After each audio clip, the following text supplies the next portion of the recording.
I've admired this guy's work for a long time. He writes exceptionally well about rock music, pop culture, but really the state of society. Zaz said he's read Klosterman books. Yeah, and I don't read. Well, I know. That was surprising to me. The highest honor. I've seen Klosterman making the rounds here, selling the book. It's called Football, so that should sell. Of course, that's going to be New York Times bestseller. Just put football on anything and it'll sell. But if this guy's writing it, it'll also sell. And I have not read the entirety of the book, but I want to play a game with you to make this a little different, Chuck, because I know you're getting asked some of the same questions. So, okay. Do you mind if we play a game of What the Chuck? Well, let's see what happens. All right. We'll start with an easy one. Football wasn't the original title of your book. What the Chuck?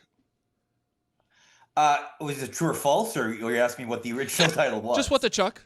Yeah, we could have been better at explaining. I think the initial title, the very first one, was Dangerous But Worth the Risk, which is also the title of a rap song. But yeah, I think that was the initial. Then I went through a few iterations. Then I went with football, had a bunch of subtitles, and then just ignored all the subtitles. So your basketball's your sport, though, right? What the Chuck? Well, I mean, I love basketball. I love football. I was a better basketball player, I guess. I feel like, in a sense, that it is probably a pure game in a vacuum. But if you're going to write a book about a sport in the United States, it's insane to write about anything except football. I mean, it is so much more significant, not just than its sort of rival sports, but almost of all its rival sports combined. That they're, if you're looking at things culturally, there's not really any question what to write about. The reaction to the halftime show. What the Chuck? Well, I knew you were going to ask me about that because I know it's been a hot topic on your show. I'm going to just be honest with you. I have a very athletic dog, and my dog needs to get walked twice a day for sure. So when there was like 10 seconds left in the first half, I immediately walked the dog. Okay. So I'm walking through the neighborhood though, and I can see through the windows of people's houses. Everybody was watching it. It seemed like a highly produced show. I got back. My wife said it was great. And then I just heard people talking about it nonstop now for 2 days. So you didn't see it, but you're a keen observer on what's going on in society. The reaction to it being in Spanish, what the Chuck? Somewhat unsurprising. I knew, of course, that this was going to cause issues, particularly if the game was not very entertaining and didn't give some people something else to talk about. Because every year the same thing happens. They announce who's going to play the Super Bowl halftime show. And there's all these people who say, like, why isn't it Metallica? Like, why isn't it the Black Keys? They somehow seem to work from this position that the halftime show is supposed to sort of fit in with who they imagine the demographic or the core demographic for the Super Bowl is, when, of course, it's the exact opposite. Like, they're trying to find something that almost counter-programs the audience for the game. So it made a ton of sense to have him do this. Now, people are going to be unhappy because he's not singing in English. What is hilarious to me is that, one, both the people who seem to hate this show and the people who seem to love this show are almost tacitly admitting they have no experience with Bad Bunny prior to this, but they've just made this decision of how they're going to feel about it. So, like, I think it's idiotic that people are upset that they had a Spanish-speaking person perform at the halftime show. I also think it is absurd that there's all these Bad Bunny defenders now who are clearly having this reaction for political reasons only. It has nothing to do with the content. I mean, it has something to do with the content because they see the content as political. But if the situation was different, most of the people reacting to this would have no response to his music. But you also write, right, that there's a universal understanding that football is fundamentally conservatively coded, right? Absolutely. So when you put, and what is interesting about the NFL is that I think one of your guys in the studio just mentioned this. They put Bad Bunny on at halftime. They have Green Day play before the show. Like, this band is a punk band, very outspoken, was against, the first Bush, and now sort of transferred to the second Bush, and now have kind of transferred this toward Trump. They put him out there, and people watch these things, I think, with the expectation that there's going to be real conflict, that these artists are going to say something that's going to be shocking, that's going to, and then they just perform, and then everybody kind of has to triangulate a meaning from it. I mean, I would be very curious to the conversations that like Bad Bunny or Green Day has with the NFL before these performances, and like what how they sort of ensure that what they're going to get is just a performance. Like I assume that must happen. Maybe it doesn't. Well, maybe I'm wrong. Kendrick Lamar, it seemed like I would not have him doing pedophilia stuff during his performance if there was going to be legislation on the freedom of the expression. Zaz, what did you think of Green Day? What did you think of the performance? Yeah, I mean, Chuck, like Green Day, like you said, they're a punk rock band who's always been very outspoken, and even till today, like they still tour and they're super outspoken about world events. And I thought it was super lame. You're probably right. I'm sure there are mandates from the league, what to say, what not to say, and they clearly totally gave into those mandates, and they didn't say anything on the biggest stage in the world. And I found that pretty off-putting from them. Well, my question for you though would be, why do you want that? I mean, I'm not trying to be adversarial there. I'm like, why do you want Green Day to do that? Like, why do you want them to create a situation where the conversation we're having about Bad Bunny or any of these things is amplified by a level of 10? Because then there's someone who can actually be pointed to as they said this. Like, what is your reason for wanting that? I would just want them to be them. And on that stage, they decided to veer off the course of what makes them them. And They are punk, right? Well, sure. But what you're saying, if being them necessitates them being political at all times, I think that's sort of a misreading of Green Day. I mean, Green Day has political ideals, but if you go to a typical Green Day show, it's not going to be wall-to-wall ideology. They're mostly just a band. It's not Rage Against the Machine. It's not even that. I mean, even that. If you go to a Rage Against the Machine, you know what Tom Morello believes or whatever. It probably will be directed at certain times throughout the performance. This is like when you look at Green Day's performance, what was also interesting about it is they actually sort of presented themselves slightly more conservatively or conventionally than usual. I mean, Billy Joel's hair was a normal color. He was dressed in a black leather jacket, the most kind of conventional rock outfit possible. So I'm not, I mean, I think that they may have just wanted to play the Super Bowl. Like that was their thing. They didn't see this as a way to sort of forward ideas. Like this would be a great opportunity. Yeah. Chuck, two quick questions. Number one, who do you think would be a great halftime show for the Super Bowl to set up? It could be. And number two, why do you think football is doomed? Okay, well, the second question is a chunk of this book that, 10,000 words. People often want me to describe it in 2 sentences. And if I could, I probably wouldn't have needed to write a book. To answer your first question, though, like who would be the ideal artist for the halftime show? Well, I mean, if football is sort of the last vestige of the monoculture, the only other aspect of that would be Taylor Swift. She's the only other part of the monoculture that still exists. I suppose the marriage of those two things would be perceived as the ultimate spectacle. That, it would be combining the two things in America that seem to be meaningful to people, even if they don't want them to be. That these kind of like these entities that are almost imposed upon them. The whole thing about football being doomed, I'm talking 2 generations from now. And of course, people are shocked by this, especially if all they hear is that idea, because it seems so counterintuitive. I mean, right now, it seems more likely that football would swallow up all the other sports. But what I see happening is that there's going to be sort of a financial catastrophe on the horizon, that football can only expand, the revenue can only go up. The NFL does not work from a position where sort of just like static neutrality can work. It's always got to get bigger. And that requires everything around it to increase in the same way. The amount that they can raise from advertising, the amount that platforms and networks are willing to pay. And I see that hitting a point probably in about 2060 or 2070 or something like that, where the amount of money required to sort of show these things at its current rate becomes impossible. And there's a work shutdown. There's either a lockout or there's a major strike. And what will be different in these 2 generations removed is that I think that the consumer will have less of a personal relationship to football than they do now. If it happened now, if there was a work shutdown now, people would lose their mind. They'd be like, what am I going to gamble on? Like, how am I going to build my weekend around you? There's no Saturday, no football on Sunday. There's no, if college football somehow disappeared, there was nothing on Saturday. But in 2 generations, I don't know if that's going to be the case, because I think it's already becoming this thing where there's been this bifurcation between the kind of person who plays and lives football and the kind of person who just watches it as sort of an entertaining distraction.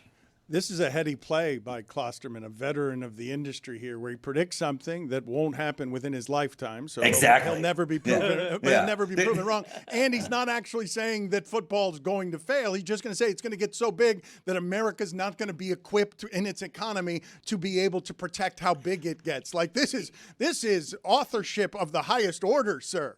Well, it also seems like a non-controversial thing to say. Like, in 50 years, the world will be different. But this just illustrates how central football is to people's sort of lives and consciousness. That just saying that in, perhaps 50 years, this thing that's now the center of the culture will have receded to the perimeter. People are like, impossible. That can't be. You're an idiot. It's like,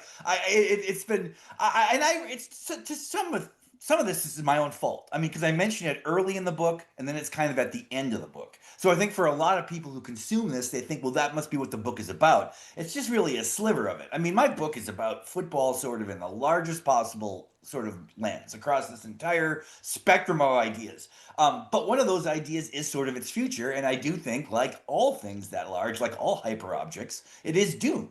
Because as the world changes, the large objects are less flexible than the small ones. The bigger an institution is, the less likely or the less able it is to sort of change with how society shifts.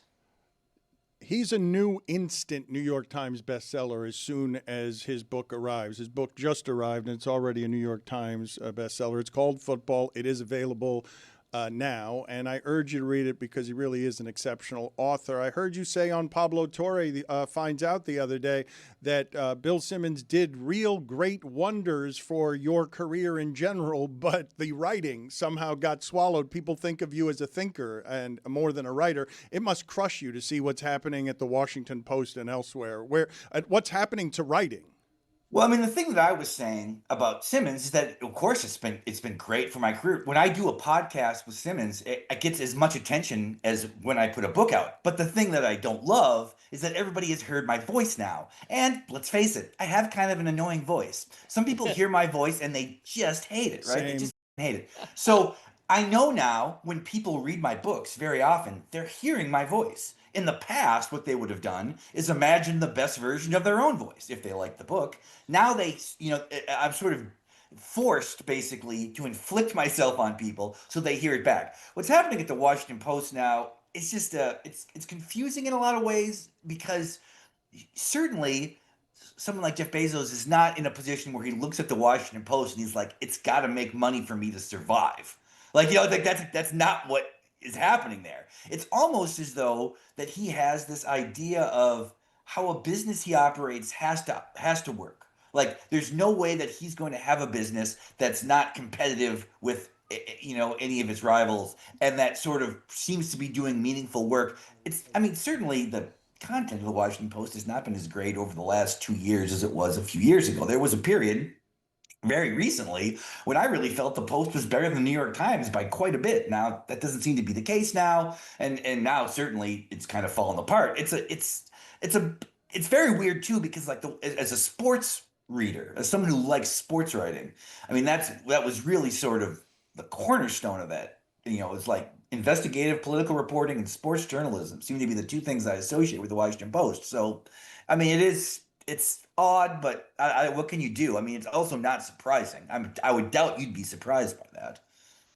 Chuck, what's going on with this fire behind you? It's making me nervous. There's boxes right near it. Is it a depth perception thing, or is there a fire hazard behind you? Well, no. Here's the deal. So this is like a little log cabin that came with my house. It was in the backyard.